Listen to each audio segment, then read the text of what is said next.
Focus on the process, not the results. Focus on the task at hand. What's your job? You know what I do? I show up 4 days a week.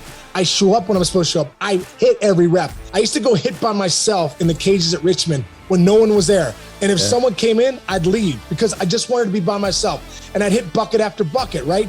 I always say too, when you're doing things by yourself, when you're reading books, when you're meditating, whatever you're doing, you're building confidence. Like I was building skill, but I was building my mind, my confidence. So when I knew I showed up at practice the next day or I showed up at a game, hey man, guess what? You don't know how much time I put in. You don't know the things that go through my mind. So when I'm in that box and I'm facing you, boy, I've built so much confidence because of the time I put in by myself.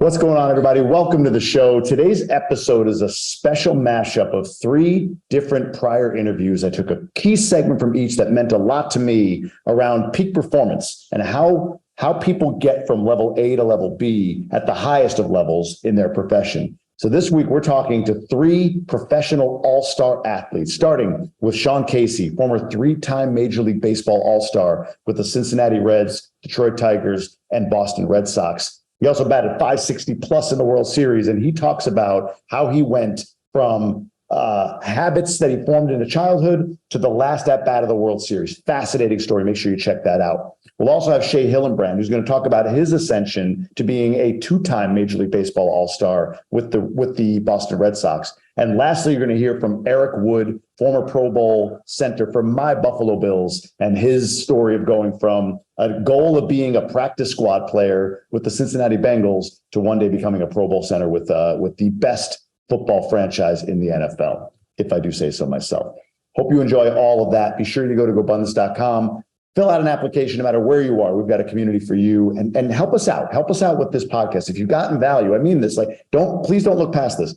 Jump on, give us a rating and review. It helps us grow our guests. It helps us grow the podcast, put a lot of time, energy, and effort into it. And if you get value from this, if you listen consistently, drop a rating and review, help us out with growing it as we go forward. But other than that, listen to these 3 incredible individuals talk about their stories of peak performance. The thing I'm wondering about, and maybe it is the fact that you stuck to the process. I don't know. But at 12 years old, I'm going to be a major leaguer. You're running a 7.660, whatever the heck it was. You're too slow to be a ball player. Yes. You're not getting in. Then you get to the Cape Cod League. I don't know if I belong here. I've had that feeling in so many ways. Even just joining Gobundance, I felt that at the beginning, like, man, do I belong around these guys? Right. What is it that allows you? And you won the Hutch Award for perseverance in the face of adversity. Yeah. What is that? Were you born with that? Is that something that you attribute to your dad? Is it just that you've been so focused on the habits and process versus the result? I mean, is it all of it? No. What do you attribute your ability to overcome that adversity and stand in the face of a bunch of people at 12 and say, I'm going to be a Major League Baseball player. Screw all of you for laughing at me. Or I don't care that Todd Helton's the number 1 pick. I'm better than him, or I'm better than this kid in 9th grade. What is that? Yeah. Isn't that funny? Yeah. It's amazing. I think there's a lot of different things that go into that. And I also think there's a little bit of a dreamer in there, a little bit of a dreamer that, you know what, man, I'm going to do it. And I had such a deep seated belief. And it's funny because like I said, I was a little, I was a little heavier as a kid. Like I said, I wasn't the athlete you saw. You said, there's no one that looked at me, Sean Casey, back then and said, this guy's going to play 12 years in the big leagues. No one, not anybody. But what's so funny is I remember going to the Three River Stadium with my dad with the Pirates. And I remember looking at my dad when I was 15, got my nachos in hand, salsa and cheese ready to go. I looked at my dad. I said, I'm going to be here one day. And the greatest thing about my dad was he would say, why not you? Why not you? And I remember that. I remember people would say, 0.00001% of people are going to play in the big leagues. You should get a job. And I said, well, why not me? Why not me in that 0.001%? You know what I mean? And in my junior year in high school, my dad bought me 3 books. And I wasn't a reader. I wasn't, I didn't read at all back then, right? I'm a big reader now, but I wasn't a big reader then. Charlie Lau, The Art of Hitting 300, Ted Williams, The Science of Hitting, and Harvey Dorfman, The Mental Game of Baseball. For whatever reason, brother, I fell in love with that book, The Mental Game of Baseball by Harvey Dorfman. And I used to go during my free periods in school. Everyone's, I'd go eat lunch, then I'd go to the library. I couldn't believe it. I'd open up the book and I'd start just, here it is right here. Matter of fact, here's the book. I used to literally holy cow, right there. I used to go. That wasn't a setup. I like that. It wasn't. No, I swear it wasn't. I had it here for another show, but it wasn't a setup. And the book on confidence, right? Make confidence a very top priority. Attitudes, like the winning attitude, the losing attitude, mental discipline. This is my biggest chapter, mental discipline. I'm in control. Let's get the job done. Like this stuff started to come into my mind like you wouldn't believe at 16, right? At 16, I dove into this book. And that's what I tell people. I'm like, listen, you either do or you don't. Like you either put the time in physically to take the reps and get the skill and then develop your mind, right? So like this helped develop my mind so much at 16 so that I started to learn, especially the one thing Harvey talked about, like focus on the process, not the results, focus on the task at hand. What's your job? And I started to buy into that at like 16, 17, 18 years old. And I can remember, and another thing he used to say was breathe or die. You got to be able to live in the moment, and that breath gets you into the moment, right? And so for me, what's so funny is I got so engulfed in that belief in myself that if I can lock in every time I take the field and every time I get into my at-bat, of the process of my at-bat, of slowing down, of hunting the fastball, of looking middle away, reacting in, and I can do that over and over and over, that consistency will give me results, right? Showing up every single pitch, not every at-bat, not every game, every pitch. And I think when I learned that, it took me to another level, but I also understood too, I could take that to my weightlifting. When I show up to lift weights, I'm going to hit every rep. I'm going to do everything it says on the paper. Whatever the coach is telling me to do, I'm going to do it, and I'm going to get stronger. And I did. It was funny to see my body develop in college to that, wow, I didn't even know I could do this stuff. But man, you know what I do? I show up 4 days a week. I show up when I'm supposed to show up. I hit every rep. I do everything I'm supposed to do. And I also hit in the cages by myself at night. I used to go, I loved hitting. It's the reason I love Pearl Jam and the reason I love AC/DC. I used to go hit by myself in the cages at Richmond when no one was there. And if someone came in, I'd leave because I just wanted to be by myself. And I'd listen to the 10 album and Back in Black, and I'd just roll them. Roll them. And I'd hit bucket after bucket, right? And so I always say too, when you're doing things by yourself, when you're reading books, when you're meditating, whatever you're doing, you're building confidence. Like I was building skill, but I was building my mind, my confidence. So when I knew I showed up at practice the next day or I showed up at a game, hey man, guess what? You don't know how much time I put in. You don't know the things that go through my mind. So when I'm in that box and I'm facing you, boy, I've built so much confidence because of the time I put in by myself. And so I think it was all that, Jamie, like all that stuff of the belief of process and focus on the task at hand every day and everything that I did. I think that was the belief. I gained so much confidence in it that I was like, I can beat anybody. If it's a one-on-one battle, I've put in the time and the reps and the mental reps and I know the process so well. I've mastered my process in baseball. I'm going to beat you. Like, how do you stay inside and not get broken down by the failure? How do you do that? Because I mastered my process. I mastered the breath. Like I remember, I always told myself, if I can get into the right state, I can beat anybody. If I let anxiety and stress take over my state, I can't beat anybody. I'm hoping to do well. So I knew when I didn't have great games or I was hot, to stay there, I just knew it was like, if I could breathe and slow down every pitch, I knew I had a shot. Like I knew that, man, I got a shot to get this guy because I know I'm turning. Because whenever you turn your breath on, you turn your vision on, and your eyes and your brain are connected. What do they say when you have anxiety right now in life? What do we, hey man, do box breathing, do the 4-7-8, do the heart, the mind heart connection, whatever it is. For anxiety, meditate. If you can't meditate for 5 minutes, take a couple deep breaths. Well, guess what? When you're in a competition with somebody, your brain doesn't know it's baseball. It just knows there's something going on here that there's some anxiety here. Where's this adrenaline rush that just hit me? You know what I mean? So like controlling that adrenaline rush, being able to slow down was my superpower because I realized It doesn't matter what the results are. It doesn't matter that I'm 0 for my last 12. I could be 12 for my next 12. I just got to win this pitch. I just got to slow down and win this pitch. And I can't take all the failure that's happening, because even as a career 300 hitter, I failed 70% of the time. Babe Ruth was the ultimate home run hitter, and he struck out more than anybody in the history of the game. Jim Thome, 612 home runs, second most strikeouts in the game. Like, do you think those guys loved walking? I talked to Jim Thome one time. I was like, Case, one time I was 0 for 5 strikeouts, walking back to the dugout, have no idea what I'm doing. Like, frustrated. People are yelling at me, and I'm thinking, this is Jim Thome. They got a statue of him in Cleveland. What made him better than anyone else? Man, this guy was able to come back the next day because he's coming for you. Yeah. He knows he's one pitch away. So, I think that was the biggest thing for me, bro. The breath, mastering the process, knowing that I could always lean on it.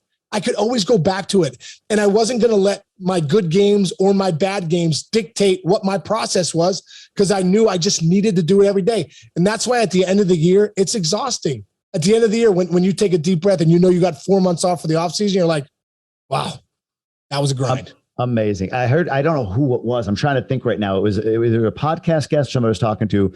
They said the physical difference, the only difference between your body's recognition of fear and excitement is breathing. You don't breathe when you're in fear. So to your point, and that person was saying you need to sort of, if you recognize the fear and breathe in that moment, you'll convert it to excitement. You'll convert your bodies right from fear to excitement. I thought that was a brilliant thing. And I whoever said it, I apologize if I'm stealing your line. I'm not taking credit for it. I love that. I love it. And you change your state, right? I mean, you just said you went from an anxious state to a state of, okay, I'm okay. Yeah. I'm okay. Like, I'm not getting chased by a saber-toothed tiger here. I'm actually safe. I'm okay. Let me just get out of this anxious state into a state where I think really quick, in 2006, it was one of my favorite at-bats in my career. I'm in the World Series. I'm having a great World Series. My last at-bat of the World Series, Game 5, Adam Wainwright, 9th inning. The Cardinals are up, I think, 4-2 in the game.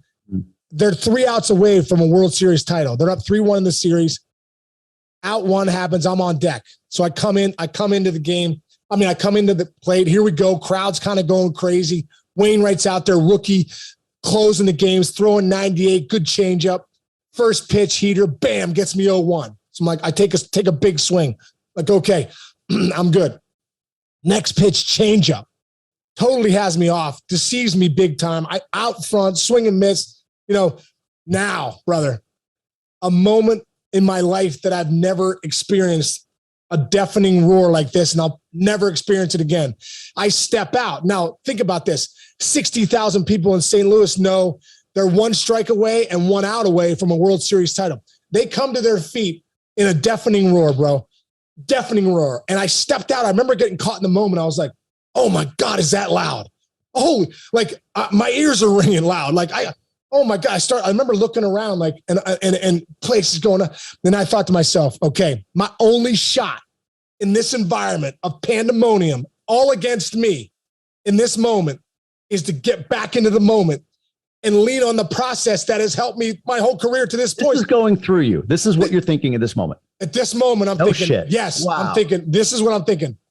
You got to get out of this moment, because this is nuts. This is anxiety times a million. This is loud, as loud as you've ever had it. I got to get out of this moment. Yeah. This state I cannot perform in. So I remember I took 2 breaths. It was one of the only time I was like, I got one, through my nose, through my belly into my nose, got that breath. And then I stepped in the box and I was like, and I got in, and bro, it was unbelievable. Crowd's still going. They all of a sudden go away. Crowd goes away. I look out at Adam Wainwright. I don't think about Game 5, 2 strikes, nothing. I just know if this pitch, I can get it back to 1-2 and switch it back in my favor. He throws me a next changeup, tries to get double up on the changeup, but he got me 0-2. I take it. Well, I said, a good take. Back to 1-2, step in, take a breath. Back in the flow state. It's like almost a tunnel. It's me versus Adam Wainwright.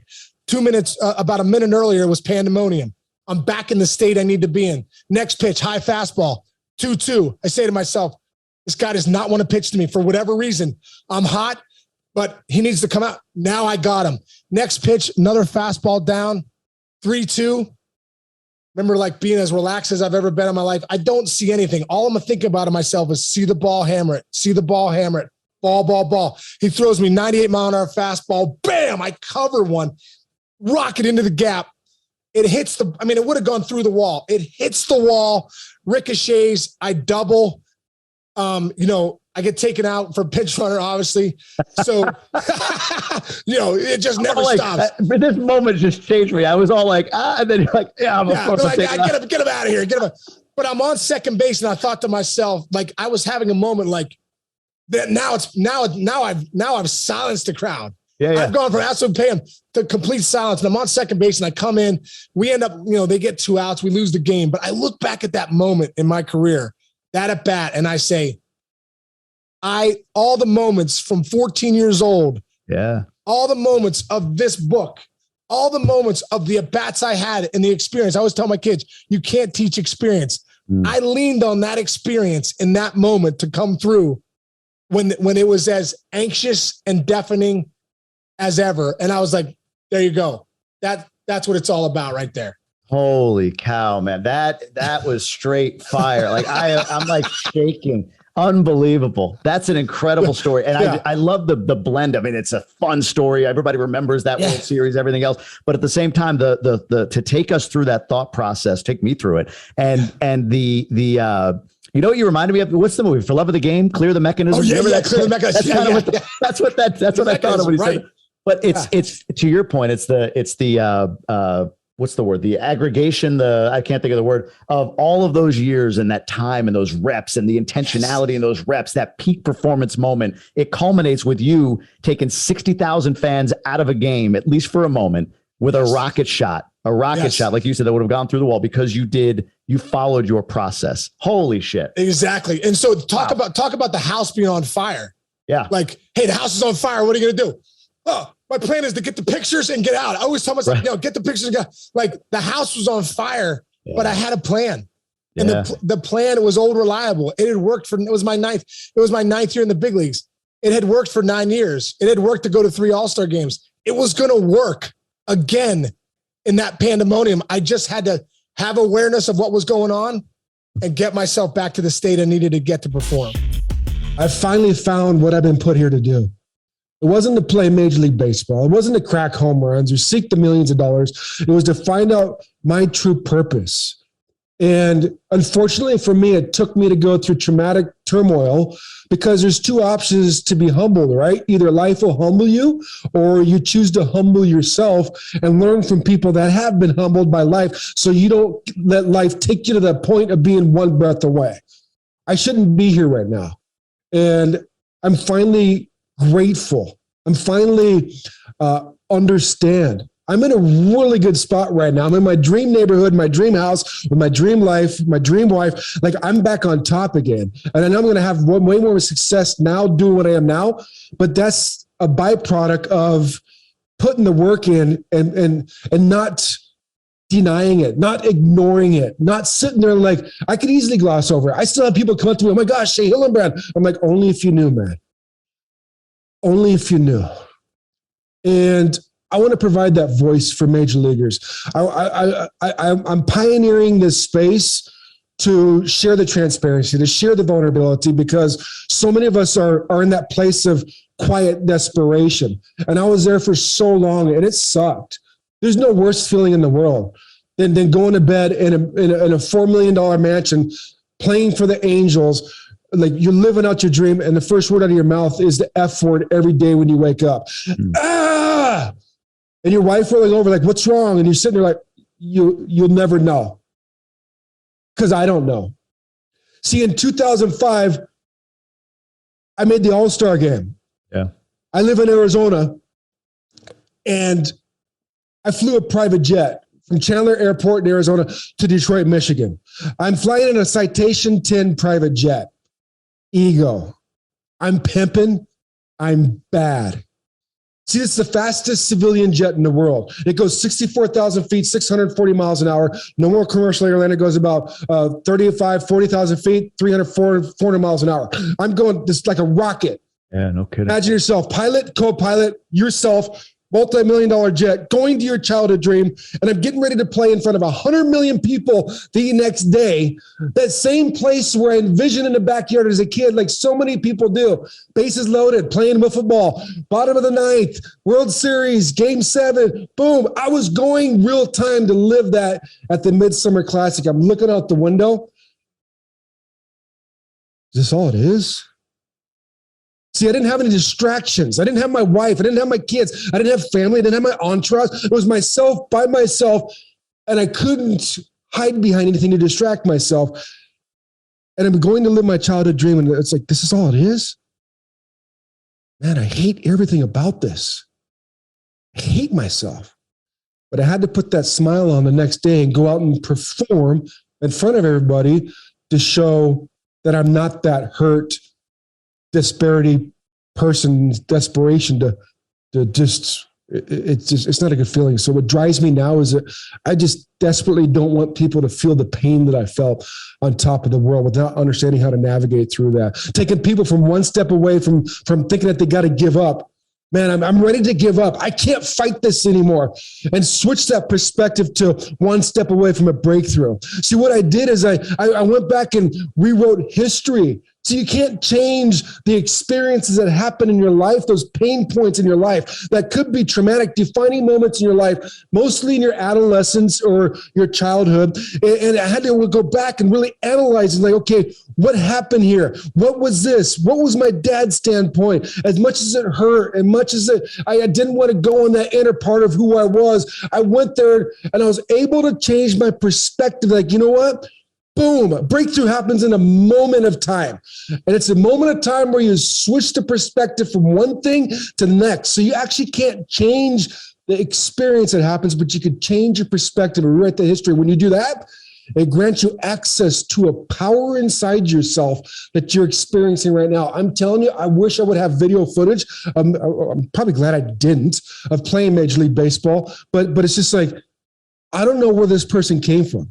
I just unlocked the vault inside myself that we all have. And I'm so passionately hungry just to share my message, to show everybody, like everybody has this in them. Like I did a keynote speech the other day, and at the very end, the guy raised his hand in front.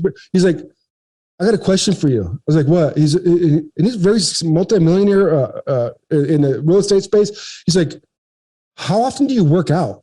I'm like, why? He's like, your energy. It's insane. Yeah. And I was like, wait. See, you don't get energy from working out. You don't get energy from eating. Yes, it can influence and enhance it, but your energy comes from inside you, an absolute power that once you get out of your way, you start to create a hunger. You start creating an excitement. Man, I wake up every day. It's excited. It's like 4 a.m. My wife's like, get your ass in bed. I'm like, no, I got to go. I got to do the things I need to do every day. I have to master the craft. So I'm back in the batting cage. I'm back off the batter's tee. The way I got to the top to be one of the best hitters in the world is I didn't go out there and do all this level 7, 8, 9 stuff. I mastered level 1. I mastered hitting off a batter's tee better than everybody else around me. And that's what allowed me a foundation to build off of and scale quickly to go to the next level. So many of us want to go from level 1 to level 5, 6, 7 because I got the quick fix. I'll get you to 100K or get you to 500 or get you a quick million and we'll get the results and do this and that. No, there's no quick fix. There's no shortcuts. It's going and putting yourself in a position to master the skill sets. So that's all I do all day long now is I master the skill sets within the stuff that I have interest in. Speaking, podcasting, creating videos, coaching, leading, and all that stuff. I just, from the moment I wake up to the moment I go to bed, I'm in the trenches doing everything I can to get the advantage on everybody else, to allow myself to set apart, because I want to make myself so good that people can't ignore me. And that's what separates people that are successful from people that are average or good, is that they just become so good. See, when people get to the point where all that skill set stuff is monotonous or boring, or you start suffering, because we all go through that. I just keep going. That's it. And once you get around to that rhythm, past that spot of being stuck, or it's going to come back around. You just can't stop. You can't stop that momentum, because progression is the key to happiness. I truly did get a scholarship. I got one scholarship to the University of Louisville. Went down there. I was a backup tight end on our high school team as a junior. I put on a bunch of weight for my senior season. Ended up getting a scholarship to Louisville.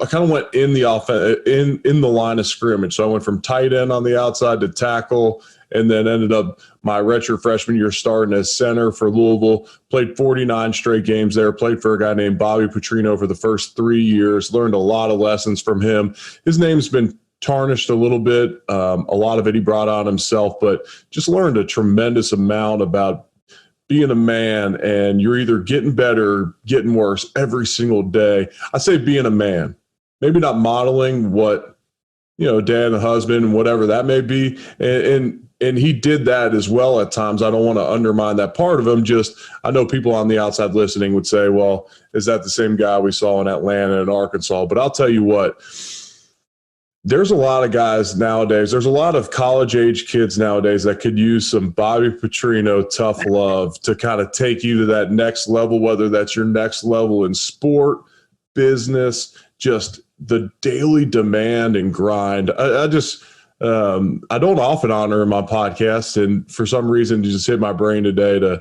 kind of give him some encouragement through my words there. But learned a lot from him. Ended up being a first-round draft pick to the Buffalo Bills in 2009, and just truly a dream come true there, and get to play for your beloved Bills. And right. When I went to the Bills, they were 8 years into a playoff drought. I would play there for 9 more years of that playoff drought, which at the time was the longest in professional sports. Yeah, absolutely. And how do you got one scholarship offer from Louisville. And from there, like you said, you moved inside the line and then got drafted, first round. You were the mid first round pick, late first round pick, I think, for the Bills, if I'm not mistaken. Yep. How do you go from, barely getting a college offer and then, the movement that you made to a first round pick in a short period of time? What are some of the things that you did? Was it goal setting, visualization? What are some things you did to kind of do that? I think I did some of that stuff naturally, but I'll tell you what a few turning points for me was. So, I'm a man of faith, and I'm not going to shy away from the fact that there was opportunities that were put in front of me by the grace of God, I'm assuming. I played at a high school where a lot of guys were getting recruited and getting college scholarships. So there was college coaches around. If there was no other guys on my high school team getting recruited, I would have never got recruited. They would have never noticed me. There would be no reason to come to the west side of Cincinnati to Elder High School if there wasn't other really good ball players. So I was fortunate of that. And I was fortunate of so many deals. I went into an offensive line amongst 4 guys. So my first year starting at Louisville, my left guard and left tackle, my right guard and right tackle, all played in the NFL at least for a short stint, some of them for a long career. That's lucky. That's a great opportunity. That's for me to be surrounded by people. I think I had great mentors. I learned from a lot of guys that I played with. I learned from a lot of incredible coaches. There was a lot of hard work along the way. And I think by continuously pushing yourself out of your comfort zone, you create habits of being able to push yourself to the limits that pay off all throughout life. But you talk about goal setting. And for me, my goal coming into college, and I don't talk about this often on podcasts and whatnot, but my goal coming into college was to make the Bengals. I'm originally from Cincinnati. If I could make the Bengals practice squad one day, me and my high school buddies would joke how special that would be. At the time, that paid $90,000. I thought, well, shoot, I can work in the off season. I can make over $100,000. And I'm on the Tribe of Millionaires podcast, and you wouldn't have invited me if you didn't assume I took care of my money enough to still be a millionaire. So that was my goal entering college. Well, I made the freshman All-American team. And when you make the freshman All-American team, they send you a letter, and I still have it framed. And it's 70% of freshman All-Americans end up getting drafted. X amount of percent become second-round draft picks, first-round draft picks, whatever it may be. My goals instantly shifted. And that's where the power of words and the power of encouragement, you never know what it's going to do for someone. On my podcast, I've had actors on, musicians, professional athletes. And one common theme is there's generally, especially if you poke and prod around enough, there's generally one moment where there was words of encouragement that led to bigger goals, bigger dreams. So for all you business owners out there, for all you CEOs, anyone in a leadership position, and really I'm assuming anyone in listening to this podcast is in some type of leadership position, even if it's just leading your family, male or female, you are a leader. Never underestimate what words of encouragement, words of affirmation can do for somebody. And when I got those words from the All-American Committee, that shifted my goals. I instantly shifted my goals to say, I will do everything in my power to be a first-round draft pick. And I became obsessed with it. And when I go and talk to college-age kids nowadays, I say, look, there are so many there's so many college athletes out there. Less than 1% will sign an NFL contract. You have to truly be obsessed with playing in the NFL and staying in the NFL to get there. It doesn't happen by chance. It's for someone's athletic ability, for someone's skill to truly outweigh their work habits. I mean, it takes a rare case that ever happens. And when you look around the NFL, it's not, and you look at all the lockers, it's not Texas, Alabama, Ohio State, man, it's Eastern Washington, it's University of Louisville, it's Eastern Carolina, and there's some blue chip prospects in there as well. But these are all guys that were obsessed with it and would not be denied it. So, I think my goals did shift, Jamie, and then I became obsessed with it to where all my actions, all my work were pointing in the direction of what I ultimately wanted to become. And, I often talk to people about creating a vision. Well, without me knowing, what all these personal development experts would be saying, just kind of ingrained in me was throughout this process of being obsessed with becoming a first-round draft pick, I hung a picture in my locker. It was a cutout from a magazine, and it was basically what a NFL prototype center would look like, some tangibles and intangibles. Well, I was literally giving myself a vision daily of what I wanted to become. And it's amazing, Jamie, how many of those at the combine I was so close to. Like, it was, the prototype center was 6'4", 310, according to this paper.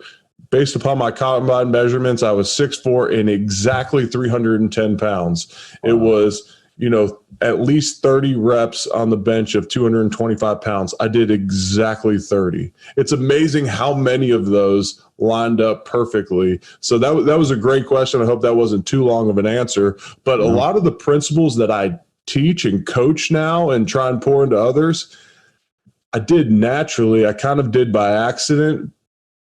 But a lot of that's just being surrounded by great mentors and coaches.